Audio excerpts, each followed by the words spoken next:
everyone, it's Syrian Girl, long time no see.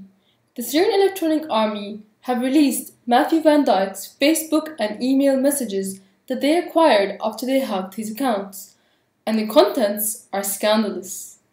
You might remember Matthew Van Dijk from some of my earlier videos, the American who fought along Al-Qaeda in Libya and tried to make a film in Syria. I'll link previous videos I've done about him below.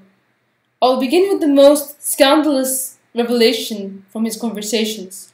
Matthew Van Dijk knew that the rebels had possession of chemical weapons and that they had used them in Khan al-Assal in Aleppo, and he told Elliot Higgins about it, the man who runs the Brown Moses blog, the media's darling self-made weapons expert, whose opinion that the Syrian military were the only ones who were capable of doing a chemical weapons attack, the media and Human Rights Watch parroted. Don't rule out the possibility that rebels have chemical weapons, Van Dijk tells Elliot Higgins, who then agrees to keep the information off the record. He goes on to say that he was told by a reliable source the rebels had acquired chemical weapons in Aleppo and that he knew the exact details about the location they were acquired, and that this was weeks before the Khan al-Assal chemical attack on Aleppo, in which Syrian soldiers and civilians were killed. Interestingly, Van Dijk and Higgins also discussed having a mutual benefactor. These leaks came out in an inconvenient time for Brown Moses, aka Elliot Higgins, who was busily attempting to whitewash journalist Seymour Hersh's article regarding Obama's lies about the Ghouta chemical weapons attack. Van Dijk also told multiple journalists, including one who wrote for Time magazine, the same story, and yet none of these mainstream biased journalists, nor Elliot Higgins, chose to reveal the information or investigate it further. In one conversation, Van Dijk says that it is likely the rebels would attack their own people to create a cause for US aerial bombardment. Van Dijk's friends began to confirm their conversations with him were real, and Elliot Higgins owned up to his conversation on his Twitter. As a result, Van Dijk had no choice but to concede he did make those statements. He even wrote on his Facebook that he made a public post about it to a group of journalists. Yet till this day, no mainstream journalists have questioned him about it, even CNN, that regarded his credibility so highly. Matthew Van Dijk, an amazing piece of video that you put together and shared with us, and we could share with our audience. Thank you so much also for sharing the story. Thank you. Another scandal exposed by the leaks, Van Dijk and the star of his propaganda film, Noor Kells, tried to cover up a sex tape by plotting to hire the FSA to kidnap a man and threaten his entire family.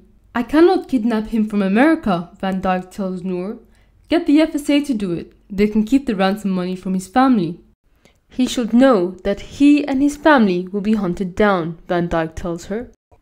In his film, Noor was portrayed as the damsel in distress, and CNN swallowed it up. With us, there's a moment with one of the interview subjects. Her name is Noor. I'd rather die. Really, I'd rather die than let them have me. Immediately after the hack, Van Dijk wrote on his blog that the only thing the hackers would find are personal stuff between him and Noor and his dirty sense of humor, tentatively admitting to the conversations. He has since taken down the site. But on his Facebook page, he tried to claim that the Electronic Army edited some of his conversations. When asked to prove this or give example, he claimed the conversation regarding engaging in bestiality with sheep were edited. Then later, in another conversation, he fell back on his original statement that the comments were a dirty joke. In another comment, Van Dijk says he stands by all his conversations and that he is not a propagandist, even though throughout his leaked conversations, he talks about making a propaganda film for the FSA. The leaks show him instructing people how to answer interview questions. This shows that he is clearly two-faced, and any claims he makes about the Electronic Army editing his conversations is not to be trusted. On the subject of being two-faced, while Van Dijk sings the praises to the so-called revolution in public, in private he believes it to be fake and full of fake people. He states that 70% of Aleppo has turned against the FSA, and according to him, the majority of people in Syria support Assad. He also says that the people on the revolution side of the conflict are worse than on the Assad side. He also talks about hating Syrians and hating Aleppo. I guess there is no honor amongst thieves. The leaks show that he was also very friendly with Al-Qaeda. He talks about setting up meetings with al-Nusra and hoping to earn their respect, as well as how Libyan jihadis like him and are an important connection for him. Of course there are Al-Qaeda in Libya. There'd better be, he exclaims. If Jabhat al-Nusra wasn't in Syria, there would be no war to fight. Now here's a leak for which my Twitter was censored and then presumably suspended as a result. According to Van Dyke, the Syrian Support Group, an American NGO, was giving money to the FSA to buy weapons.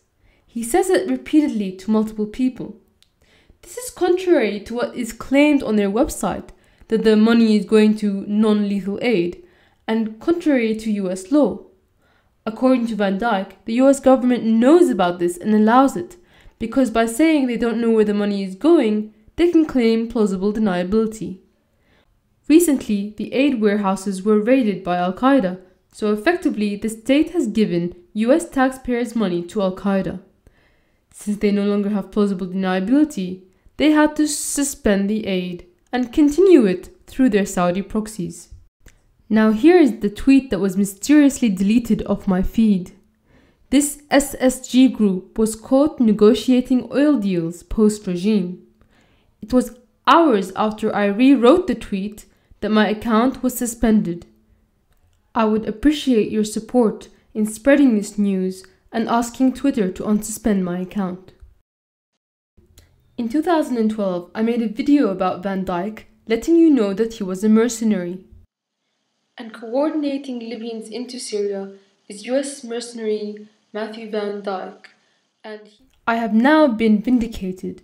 The leaks show that he was a part of a new mercenary company in Libya called Resurgit. He stated that Libya is for making money.